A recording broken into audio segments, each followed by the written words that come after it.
This one's called The Day I Thought I Was Supergirl and Could Nothing Stop Me. Was I fooled? One time, growing up on Talco Drive at the dead end, my grandmother had a neighbor across the street that made jam. Rest in wholeness. Anyway, one day, I don't know, I'm not good with time, but I had to been around the age of maybe 6 or 7.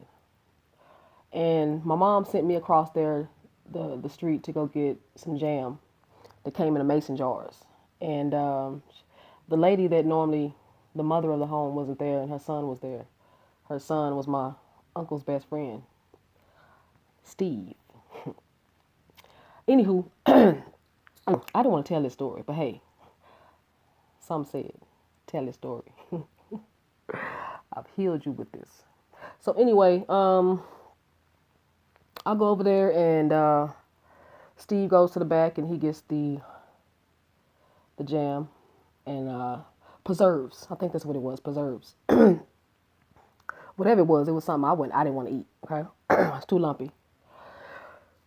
So when Steve came back, while I was standing in the living room, because it was the back part of the house where he got it from, and I stayed in the living room in front of this bowl of candy on the table in the living room. And when he came back, he put the jam on the table next to the candy and said, "Come in my room. I want to show you something." Okay. Of course I wasn't thinking anything. Why would I? I'm innocent. I'm a child. Oh, and I took pride in being obedient. Not saying I was perfect, but I'm saying I took pride in trying to be the best little girl I could, to the best of my abilities. Let's just put it that way. So he asked me to come in his room, and when we went in his room, he leaned up against the wall and revealed himself to me and pulled out his private areas that, oh, let's say, I don't know how old Steve was, but if I think back on my good intuition and estimation, he's about 10 years older, so he was about 17, maybe. Somewhere in there, 16 or 17. Very, very friendly, smiley guy in front of everybody. But of course, after this situation happened, that's when I could think back on days where his look was an evil eye with a smile. Anyway, so back to the room. He pulled it out and told me that he wanted me to put my mouth on it. Now, I'm at the height to where actually, the right height, exactly nowhere to, it's right there, okay? And I remember how I feel right now with this little part in here. I was confused. I was like, why do you want me to do that? Don't you have a girlfriend? But I'm 7. I know we start talking shit at 2. So I didn't understand, and I definitely didn't want to do it. I wasn't, I didn't want to do it. That's no, okay. It'd be different if I was curious. I wasn't curious. All right. So I'm trying to say this story like I read my last one, but oh well, it ain't happening. So anyway, because I didn't want to tell this. Trust me, I didn't want to tell this. I told enough people close to in my life that helped me heal, and the Most High been working on me. But I didn't want to put this on here. But hey, it's not about me. I give my life away, and that's why I'm telling these stories on why I can't do nothing but talk about the Most High. Now back to the story. So anyway, when he realized that I wasn't going to be as obedient and do what I was told on this situation, he proceeded to grab the back of my neck and pull me forward to try to force me on it, put it in my mouth. I remember pulling it back as so hard as I could, and trying my hardest to keep that away from my face, my mouth. It was a back and forth struggle. I can't remember how many back and forths it was, but when he finally decided to give up, when he realized that it wasn't as easy, I'm not telling you I thought I was a winner. I was thankful, and I was confused that it didn't happen, and he gave up. So the next thing I remember was him. I don't remember the exact words afterwards, but it definitely was a look of defeat or surprised, or he didn't get what he knew he was going to get and had planned it from the moment he knew my mother was sending me over there to get it. No weapon formed against me shall prosper. Anywho, so he proceeds to go in the living room after putting his privates away. And I followed behind, traumatized, obviously. But at the same time, trying to understand my strength and how did I fight him off? Anywho, so on the table, he reached for a piece of candy out of the bowl, and I don't remember the name of the candy, but they were these little pink, little round things. They wasn't perfectly round, but it had like a little belt wrapped around it, type ridge around it. And he said, "You like candy, don't you?" I said, "Yeah." I mean, I didn't act like that, but I'm thinking now, duh, okay. So he gave me the candy and told me that while I was eating it and asking me did I like it, and that was I okay, that's exactly what he tasted like while I'm eating this candy. So he proceeded to tell me that what just happened could not be discussed or talked about to anybody because something along the lines of my mom would go to jail, people would get hurt, this and that. Of course, I'm 6, I'm 7. You can tell adults anything like Christmas holidays. Anyway, okay. They believe it. So I believed it, of course. And I went back across the street with the jam after he sent me out the door, after making sure he confirmed that I wasn't going to ever say nothing about this. And I didn't. But I was forever changed. So I remember when I did speak to someone about it. It was years later. You know, I was a teenager or maybe an adult. I don't remember. But I had to get it off because walking around with all these experiences, that's too much for one person, I believed. Damn, what next? So anywho,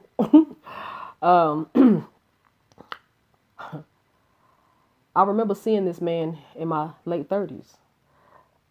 I hadn't seen him for a long time as a child. And I remember he came by me and my mom's and my sister's apartment when we stayed in Addison with my uncle. And I was still horrified, okay? And I remember him coming in, they speaking, and anyway, years later, I see him at my grandmother's house for a function, and I did like I did before when I was a teenager. I ignored him, you know. I didn't say nothing to him like when he came by in Addison. I just looked at him like, So he kept looking at me and smiling at me. And I had the meanest, most ugliest look I thought I had. But see, now that I finally realized my beauty, I don't see how I probably wasn't looking ugly at all, but I was trying to look ugly. It's funny how all my life people thought I was conceited, and I don't know what they thought that I saw, but the Most High showed me what He wanted me to see, and that was my true self. So the outer self, I really honestly didn't see it, and because I didn't fit in with the rest or whatever, whoop de whoop de whoop, I didn't care about how I didn't fit. But anyway, so this time I'm in my 30s and I'm still dealing and healing with all the dramas that I had remembered going through, and it had something to do with sex and people with their intentions that seemed like I was a target. And I just knew that based on all the situations that I had been through, that obviously I was doing something wrong. Like when my father told me I was seducing him.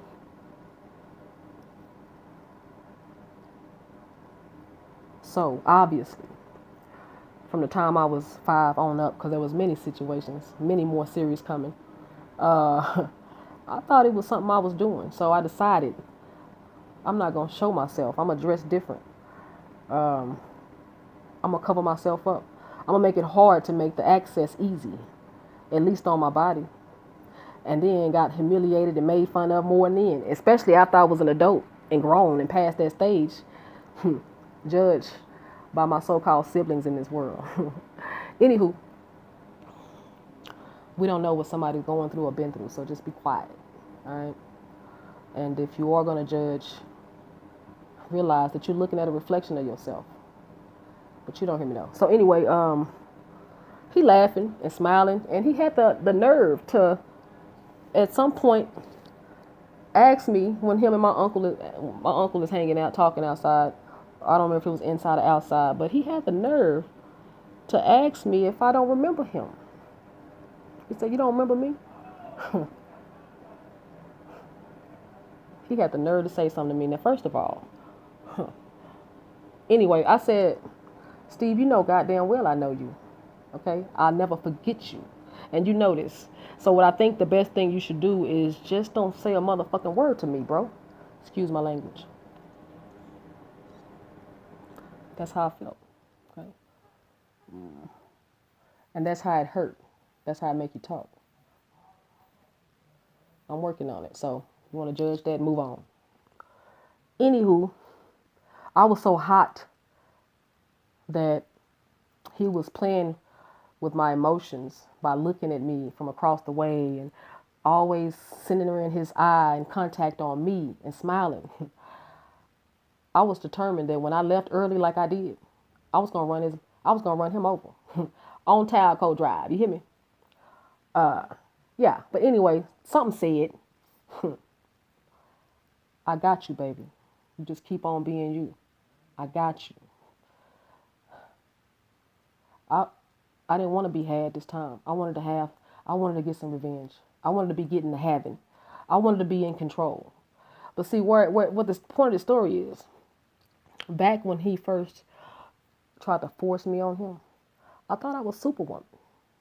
All them years when things happened and boys tried to trick me into going to play basketball and taking me through another way, or or whatever it is that happened, I always managed to either talk my way out of it, finesse my way out of it, or physically get my way out of it if I didn't want to be in that situation or if I was caught off guard. So it was no doubt in my mind that I was Superwoman. But of course, I wasn't going to tell nobody. It's supposed to be a secret. And it's going to be my secret weapon when I need to.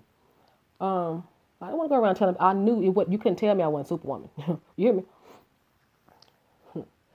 But the Most High was the one that provided the power, because at 5 years old, ain't no damn way no child have the power and the strength to be able to fight off a heathen with intentions. But see, what he was trying to show me was he been had his hands on me, around me, in me, on me.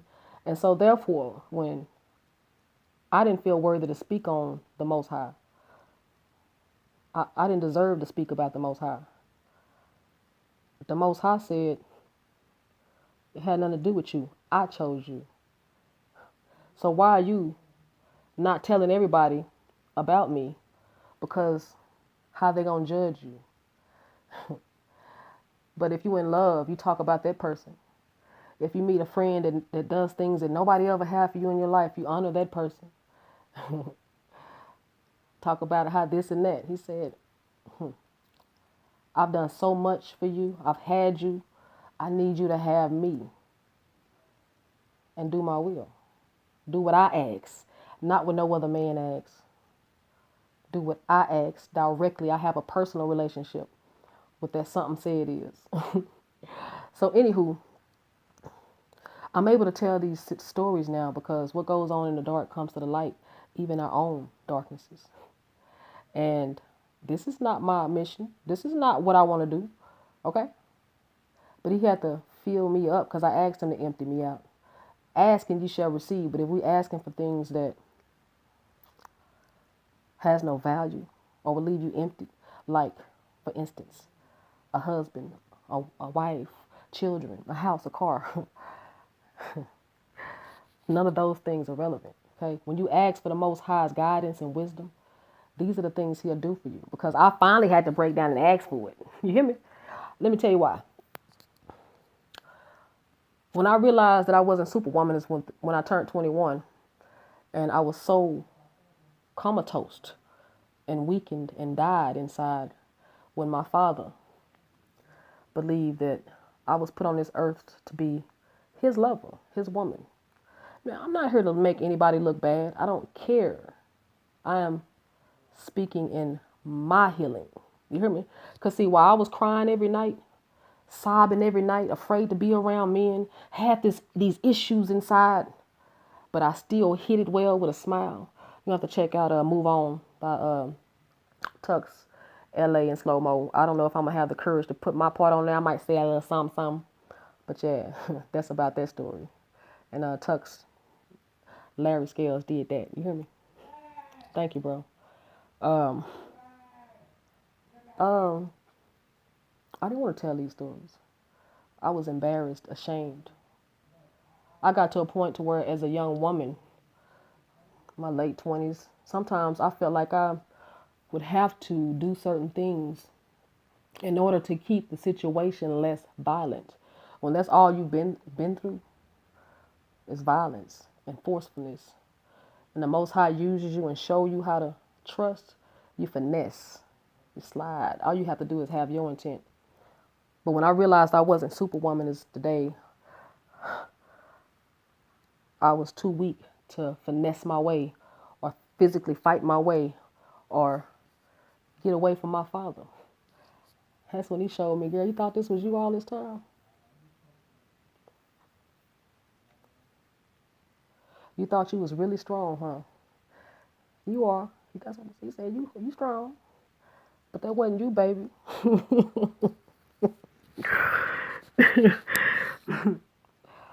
He said he is with us at all times.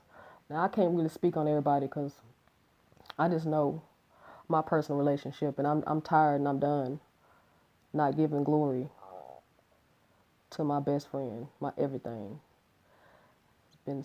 Been there for me all along. And we just have a habit because we're so spoiled. We don't see the bigger picture. We don't see how he's using his children to either come here and be loved like he gave us or not be loved. And if you did come into this world full of love, and like I did, I had a reason to be upset with the world. I had a reason to be like everybody, not just men, women too, because nobody saved me. Fuck everybody. But that felt worse. That's not who I am. That's why I would smile, because I don't want nobody else to feel my pain. Those type of pains, those type of mental traumas, hey, can make a person walk around angry if they're not strong enough. Oh, oh, oh, oh, if they don't depend on the Most High strength, because I wasn't strong enough. You hear me? I wasn't strong enough for all that. But I was just strong enough to hold on right on time to be able to stay here and be here today to tell you that it's going to be all right. The Most High got you. Whether you believe it or not, I am a living, walking, breathing testimony. And I don't care who believes it, who don't. I'm not here for appeasing or no, whatever this new word is, clout chasing. All that's irrelevant to me, so I don't even know why I just spoke on it. But I'm not here for nobody, but for those that need to hear this message. Okay? It wasn't, damn, I got a damn tooth growing in from the sideways and the back on both sides, way in the back. Damn, so I got to talk different now.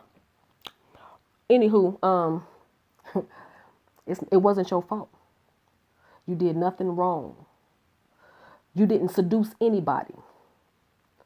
For those that know who I'm talking about. Now, those that did seduce and play tricks and lie, that's a whole other story. But we're going to talk about going back to a child. 5, 6, 7, 8, 4, 3, 2, 1, all the way up until they're of age mentally to know and understand what is happening. Trust me, those are the ones I'm here for, to remind you it's okay, baby. And you got to move on because the Most High got you, okay? He need his soldiers to keep showing them how to love no matter what, against all odds. He need his soldiers to keep showing love when they don't feel like they even got love. He needs you to realize that he dwells inside of you, in you, around you, through you. Now, every time he was asking me to do something, I was running. You hear me? I was running. Check out Thank You. The song I was talking, the very first song I ever did with Larry Tux about giving the Most High thanks. And in that story, I was talking about how the Most High would just follow me everywhere, man. I mean, I just couldn't get away from him. And I finally just got tired of running and said, okay, what do you want me to do? He said, I want you to give me a chance to lift up your hands and say thank you. Of course, they come with other things, you know, but that was the bulk of it. I'm going to end this now. It's been 20-something minutes, but that story didn't go like I had planned on doing, you know, writing it down. And because even the first one I wrote it, but I didn't edit it. I just decided to go ahead and read it unedited. So this one was a little bit more direct because I feel like it was necessary. Even if you can't see my eyes open, to feel me and look me in my eyes, and I'm going to look you in your direction of your eyes somewhere so you can feel my energy.